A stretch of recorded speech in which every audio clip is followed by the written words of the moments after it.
esse tipo de peixe não pode ficar em aquário. Você não vai abrir Não o pode, saquinho? o peixe tá querendo. Você não vai abrir o saquinho? É porque tem que deixar na água pra aclimatar, senão ele pode receber choque térmico e a água é muito diferente, aí não pode chegar e já pôr. Ah, é? Nossa senhora.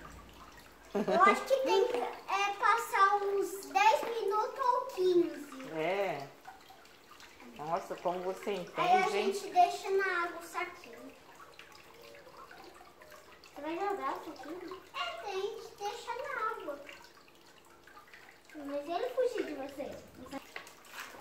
Ui, tá pulando. Ele quer vazar no buraco.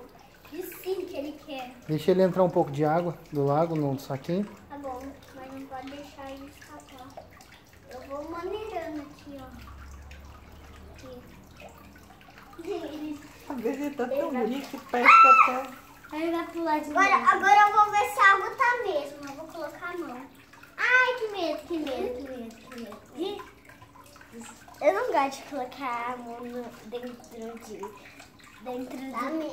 da água. Então acaba de rasgar o saquinho, deixa ele sair. Mais um pouquinho. Pronto, agora ele já pode sair. Agora... Ai, como que ele saiu? Acaba de rasgar o saquinho, Davi. Eu acho que tem um peixão tão...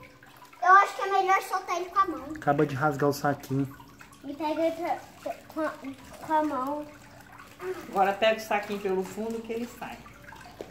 Não, tem que... Não precisa pegar ele na mão. Não, vou pegar.